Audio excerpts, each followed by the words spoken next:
Good evening friends, দেখো আজকে আমি চলে এসেছি তোমাদের সামনে একটা নতুন রেসিপি নিয়ে। তো তোমরা নিশ্চয়ই ভালো আছো আর আমিও ভালো আছি। তো আমার এই চ্যানেলে তোমাদের সকলকে স্বাগত জানাই। আমার কিছুদিন আগে একটা আইসক্রিমের ভিডিও বানিয়েছিলাম। তো তোমরা নিশ্চয়ই জানো যে যেখানে যেখানে ঝড় বৃষ্টি হচ্ছে সেখানে কী অবস্থা, লোডশেডিং, ঝড় বৃষ্টির জন্য মানে আকাশে মেঘ ডাকছে, তার জন্য লোডশেডিং হয়ে যাচ্ছে।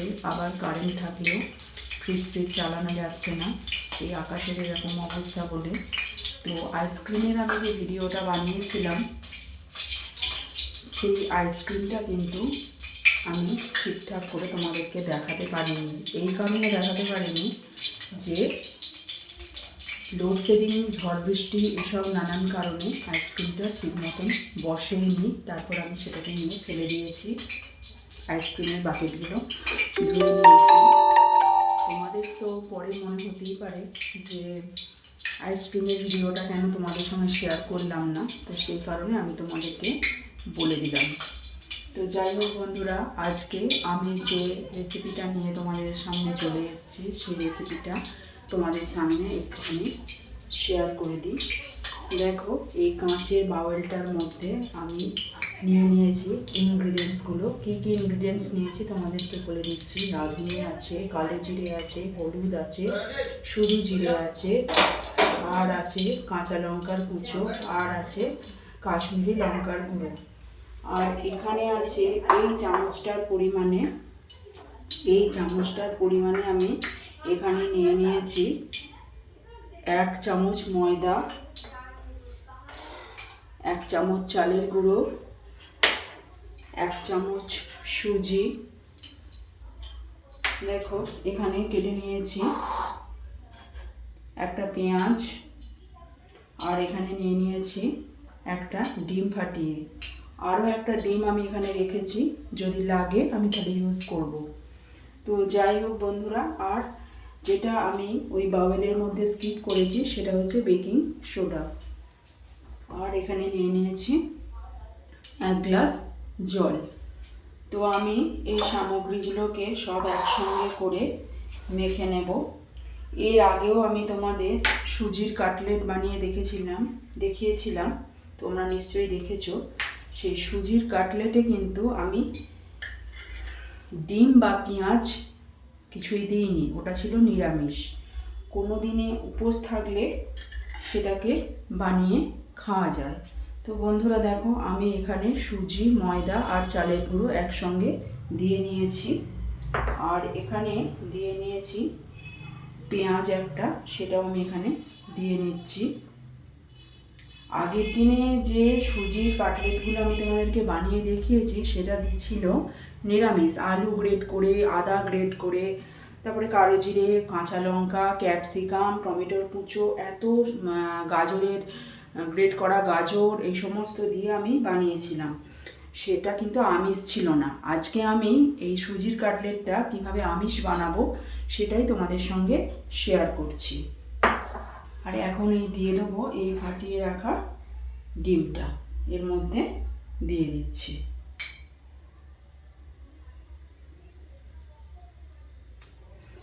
এখন আমি একটু একটু করে এই চামচটার সাহায্যে জল নিয়ে এটাকে মিশিয়ে নেব। যতটা পরিমাণ জল লাগবে আমি ততটা পরিমাণই জল দেব। তো আমি এটা হাতের সঙ্গেই মেশাবো বন্ধুরা।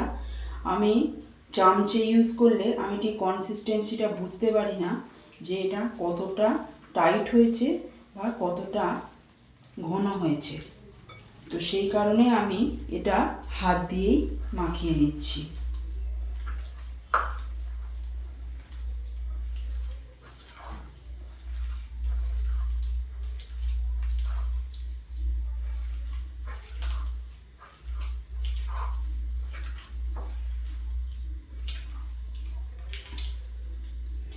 এটা ঠিক মানে পকোড়া টাইপের হবে, তাই আমি এতে কোনো রকম শেপ দেব না।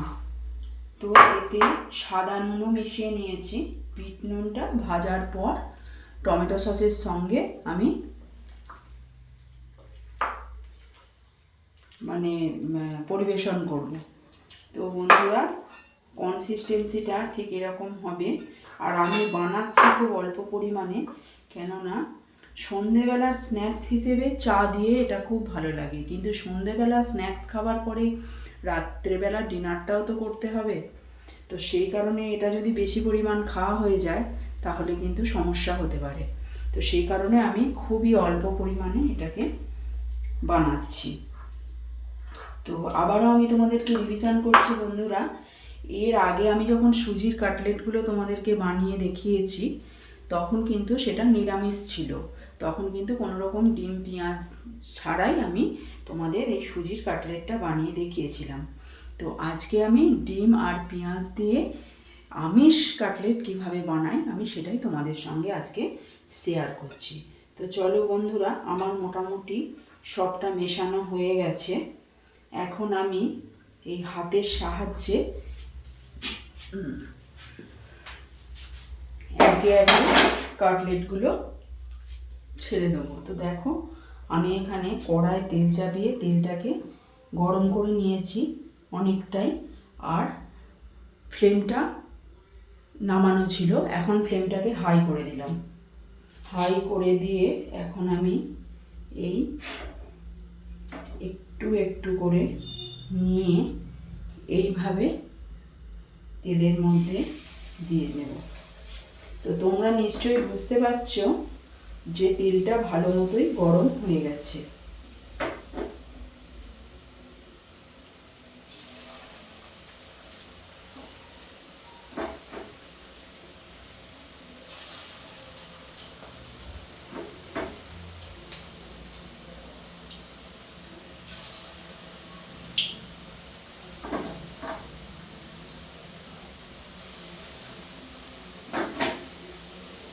আর একটা দেবো, বেশি ছাড়বো না, তাহলে উল্টানোর সময় প্রবলেম হবে।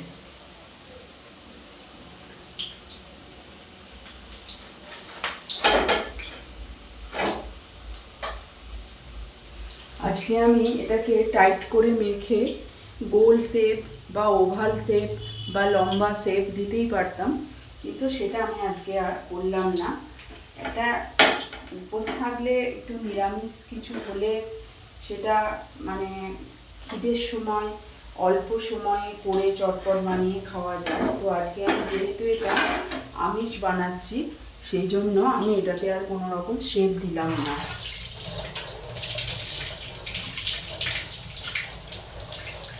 হাতটা ধুয়ে নেব।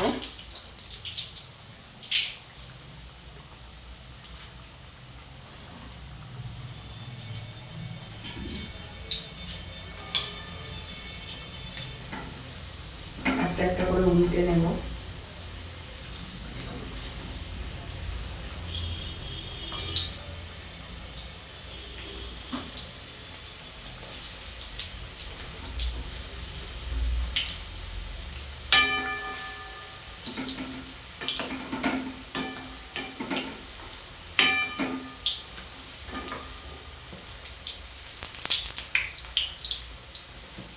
এটা বন্ধুরা কীরকম খেতে লাগে, মাছের ডিমের যে বড়া হয় না, মাছের পেটে যে ডিম থাকে সেই ডিমটা দিয়ে যেমন ওই বেসন, আদা, গ্রেট করা আদা, গ্রেট করা রসুন, তারপরে পেঁয়াজ কুচো, কাঁচা লঙ্কার কুচো, এসব দিয়ে যেমন আমরা আর কি মাছের ডিমটাকে ভেজে নিই, তো এর স্বাদটা খানিকটা সুজি দিয়ে এরকম হয়।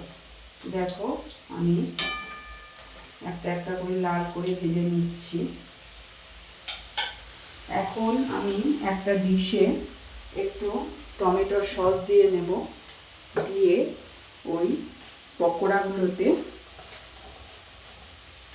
একটু চাট মশলা আর একটু বিট নুন ছড়িয়ে গরম চায়ের সঙ্গে সার্ভ করব।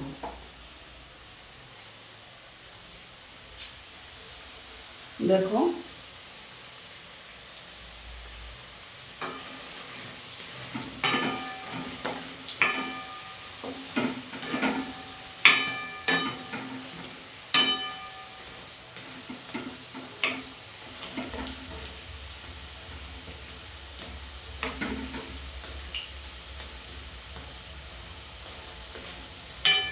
তোমাদেরকে এই সুজিরই কাটলেট আমি একবার ওই চিকেনের সঙ্গেও করে বানিয়ে দেখিয়েছিলাম, তো আমার পরপর ভিডিওগুলো দেওয়া আছে, তোমরা দেখলেই বুঝতে পারবে। আজকে এই যে রেসিপিটা আমি সুজি দিয়ে বানালাম, এটা কিন্তু সম্পূর্ণ আলাদা রকম ধরনের আরেকটা রেসিপি। এটাকে সুজির কাটলেট বা সুজির পকোড়া নাম দেওয়া যেতেই পারে।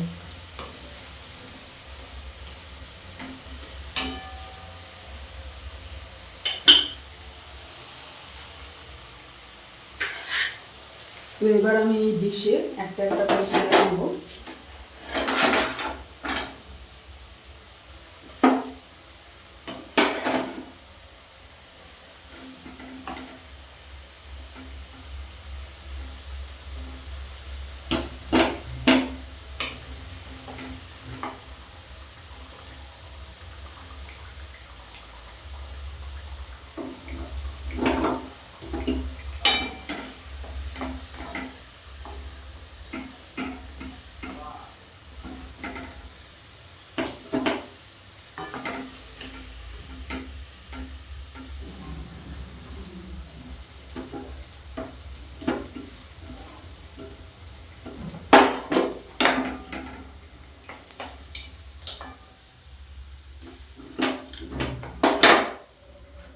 তো এবার আমি আবারও দিয়ে দিচ্ছি তেলের ভেতরে, গরম তেলের মধ্যে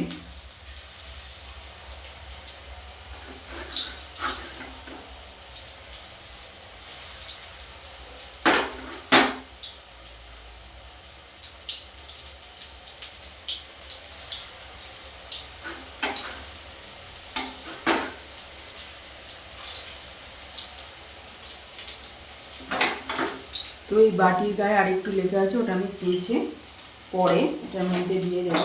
আর গ্যাসের ফ্লেমটা একটু নামিয়ে দেবো, কেননা তেলটা অনেকটাই গরম হয়ে গেছে। তো বন্ধুরা, এই দেখো আমার ভেজে নেওয়া হয়ে গেছে। এখন আমি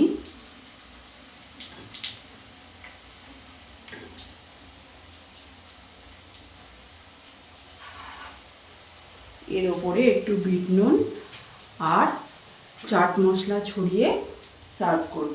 তো বন্ধুরা, আমার এই রেসিপিটা যদি ভালো লাগে তাহলে তোমরা বাড়িতে একবার ট্রাই করে দেখতে পারো। আর আমার এই ভিডিওগুলো যদি তোমাদের ভালো লাগে তাহলে তোমরা অবশ্যই লাইক, কমেন্ট, শেয়ার এবং সাবস্ক্রাইব করে আমার পাশে থাকবে। আর পাশে থাকা বেল আইকনটাতে প্রেস করে দেবে, যাতে অল নোটিফিকেশানগুলো তোমরা পেতে পারো। তোমরা সবাই খুব ভালো থাকবে, সুস্থ থাকবে। আমি অন্য কোনো রান্নার ভিডিও অথবা কোনো ব্লগ চ্যানেল নিয়ে তোমাদের সামনে আবার ফিরে আসবো। ততক্ষণের জন্য টাটা। Thanks for watching to my video and thank you so much. টাটা বন্ধুরা।